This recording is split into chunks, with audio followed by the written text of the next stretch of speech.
수험 대상은 물류 관련 법규 같은 경우에는 사실 대학원생분도 들을 수 있어요. 왜냐하면 대학원생 물류 관련해서 과목을 수강하신 분들은 과목 면제를 받기 때문에 대학원생이나 이런 좀 포괄적인 분들에 대해서 다 좀 고려를 해서 설명을 드렸다면, 이제 1과목부터 4과목 같은 경우에는 비전공자 기준을 제가 고려해서 설명을 드립니다. 물론 5과목도 다 비전공자 기준으로 설명드렸어. 근데 그래서 전공자분들은 조금 듣기가 싱거울 수도 있어요. 예를 들어 뭐 아태 물류학부라든가 물류학과 별도로 다니시는 분들도 있죠. 그리고 무역학과 중에서 물류 과목 많이 들으신 분들은 조금 더 심심할 수 있는데, 저는 이분들보다는 비전공자가 완벽하게 좀 합격할 수 있도록 쉽게 강의를 하고 좀 짧게 하려고 해요. 그래서 최대한 효율적으로 합격할 수 있도록 하려고 이제 목표로 삼고 있고요. 강의 방식은 이렇습니다. 일단 전체적으로 프리뷰를 할 거예요. 전자칠판을 통해서.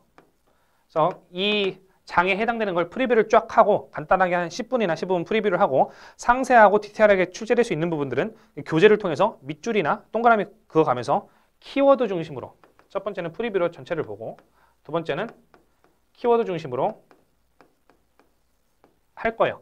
우리 물류 관련 법규랑 그 외의 과목이랑 차이점은 뭐냐면, 물류 관련 법규는 그 법문에 있는 거를 고칠 수가 없습니다. 그래서 그냥 그대로 출제가 돼요. 그래서 그렇기 때문에 법문을 정확하게 보는 게 중요합니다. 거기서 바뀔 수 있는 게 없기 때문에.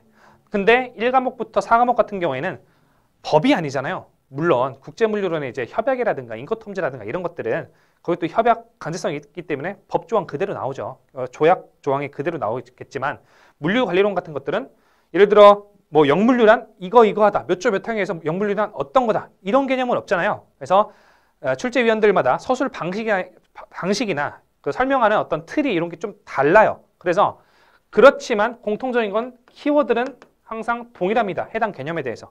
그래서 키워드 중심으로 접근을 해서 최대한 좀 빨리 볼 수 있게 좀 정리를 해드리려고 합니다. 그래서 첫 번째는 전자칠판으로 프리뷰하고, 두 번째는 교재도 준비하셔가지고 페이지에 이제 자대고 줄 그어가면서 출제되는 키워드 위주로 빨리빨리 넘어가는 식으로 정리를 좀 하는 게 좋을 듯 합니다. 자, 1과목 들어가요. 자, 보시면 첫 번째가 이제 이번 장에서 배우는 거, 1장에서 배울 것들은 물류의 개요, 그리고 물류의 영역적 분류가 있습니다. 첫 번째는 심플하죠. 물류의 개념, 물류와 로지스틱스, 물류의 정의, 그리고 물류에 대한 관심이 높아지는 요인, 이게 중요성이죠. 그리고 물류의 역할, 기본적 기능, 그리고 기능적 작업 분류, 적지마서에 다 책에 있는 겁니다. 프리뷰에 있는 거는 두 가지 목표가 있어요. 첫 번째는 빨리 볼 수 있도록 하는 거고, 전체 큰 개념을 빨리 볼 수 있도록 하는 거고, 두 번째는 전공자분이나 대학원생분들이 보실 때는 프리뷰만 보고 감을 잡은 다음에 혼자 공부할 수 있게끔 시간을 단축시켜 드리는 거예요. 되겠죠? 그래서 프리뷰는 전체 다 보시면 되는 거고요. 프리뷰가 끝나고 이제 제가 자, 책으로 돌아가셔서 중요 부분 체크하겠습니다. 이렇게 들어갈 때는, 구체적으로 들어갈 때는 전공자분들은 안 들으셔도 돼요. 어차피 다 그 학교에서 배운 것이잖아요. 그죠?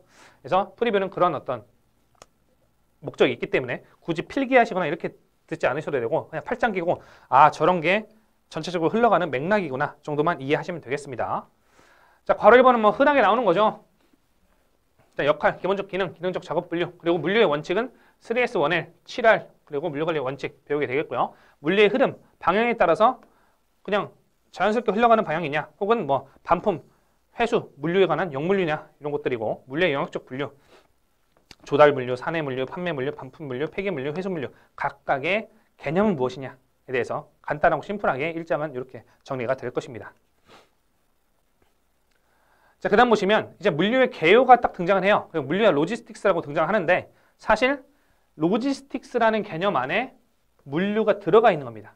그래서 뭐 병참이라는 군사용어에서 유래돼서 구매, 생산, 판매가 통합된 물류 개념을 로지스틱스라고 되어 있는데, 중요한 건 로지스틱스가 물류보다 그 개념 범위가 훨씬 넓다. 이 부분만 체크를 하면 되죠. 근데 이 로지스틱스를 또 감싸 안는 게 있어요. 여기까지 모르셔도 되는데 어차피 뒤에서 배울 건데, SCM으로 점점 발달하고 있습니다. 그래서 어떤 개별적인 물류에서 통합적인 로지스틱스로, 그리고 전체적인 걸 포괄하는 SCM으로 좀 발달하고 있습니다. 우리나라 물류가. 자, 물류의 정의는 물적 흐름, 그리고 부가가치와 효용 창출, 그리고 계획의 통제, 이렇게 세 가지 키워드로 정리를 할 수가 있는데, 자, 일단 물류란, 이걸 보기 전에는 우리가 유통의 개념을 알아야 돼요. 자, 유통이란 적지 마세요. 시험에 안 나옵니다. 뒤에 어차피 볼 거야. 적지 마. 그냥 쳐다보면 돼. 그 동물원 그 사자 구경하듯이 그냥 구경하세요.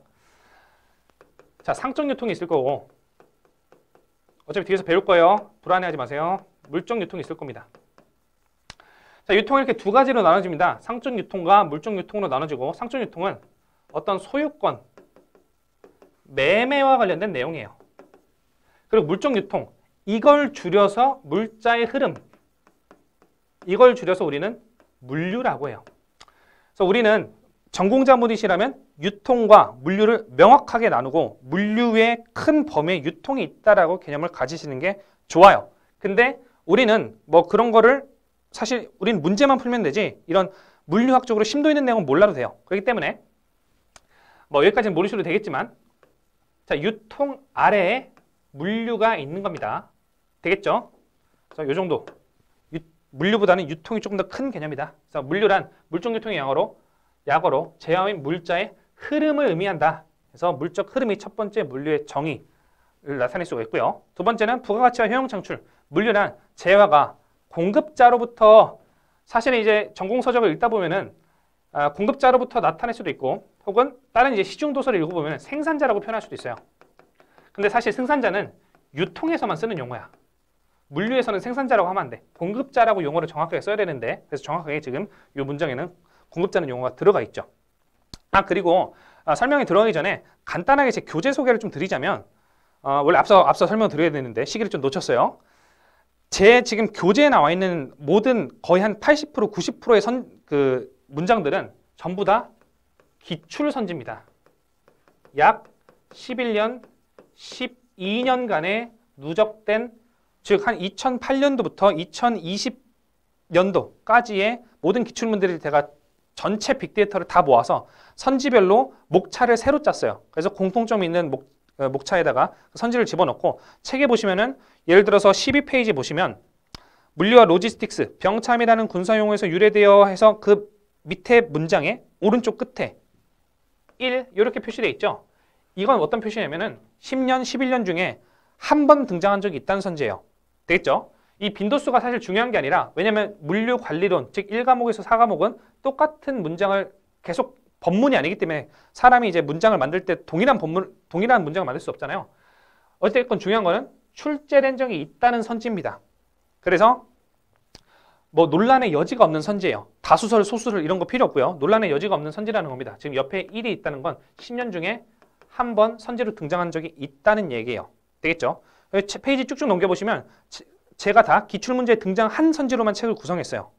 되겠죠? 그래서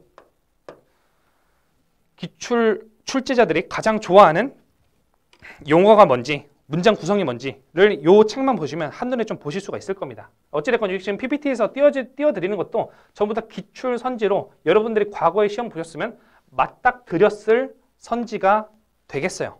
되겠죠? 그래서 뭐 제가 만들어낸 문장, 강사가 이미의 머리를 굴려가지고 전문서적 찾아가지고 그거를 이제 조금 모디파이 해가지고 갖다 넣은 선지가 거의 없다는 거라고 생각하시면 되겠습니다. 되겠죠? 자, 그다음에 부가가치 효용 창출하다 말았는데 자, 물류란 재화가 공급자로부터 공급자, 생산자라는 표현은 거의 안 쓴다고 했어요. 요건 유통에서만 쓴다는 얘기예요. 하지만 뭐 여기까지는 몰라도 돼. 우리는 뭐 유통이랑 물류랑 혼합해서 써도 문제만 잘 맞추면 끝나는 거야. 그죠? 마음 좀 내려놓고. 그죠? 좀 내려놓고 편하게 하는 게 좀 중요해요. 자, 공급자로부터 조달이 생산돼서 소유자에게 전달되거나 소비자로부터 회수되어 폐기될 때까지 이루어지는 자, 물류에서 가장 중요한 거는 뒤에서 배우겠지만 운송, 보관, 하역이에요. 이 세 가지가 가장 중요한 겁니다. 그냥 쳐다봐요. 지금 뭐 PPT가 없다, 뭐 출력 안 해놓고 지금 본다고 해서 저거 빨리 강사가 동그라미 쳤으니까 나도 동그라미 쳐야 되는데 이렇게 생각하지 마시고 그냥 구경하세요. 어차피 책에서 중요한 거 다 체크해 드릴 거예요. 형광펜 쳐드리고. 자, 운송보관 하역 등과 이에 부가되어 가치를 창출하는 가공, 조립, 가공 체크, 조립 체크, 뭐 수리 체크 이 정도 하셔야 되겠죠. 수리, 포장, 상표 부착, 판매, 정보통신 등을 말한다. 즉 부가가치와 효용 창출도 할 수 있는 거예요. 그리고 물류가 운송, 보관, 하역만을 의미를 하느냐 그건 아니라는 거죠. 이 문장을 보았을 때. 가공하는 것도 물류의 범위에 들어갈 수 있고요. 그에 재반되어 조립하거나 수립해서 수리하는 것도 뭔가 물류라고 한다면 차 타고 이동하는 것만 얘기하는 거 아닐까? 아니라는 거죠. 범위가 조금 더 우리가 일상적으로 생각하는 물류보다는 넓다라고 이해를 하시면 되겠습니다. 되겠죠? 다만 뭐는 안 들어가 있어? 제조는 안 들어가 있지. 여러분 두세요. 제조는 가공이나 조립, 수리보다는 훨씬 더 심화된 단계에 있는 어떤 행위예요. 그렇기 때문에 물류의 범위에 포함시킬 수는 없어. 이거는 새로운 것들을 만들어내는 행위야. 이건 그냥 제조에 들어가야 돼. 물류가 아니라. 됐어요.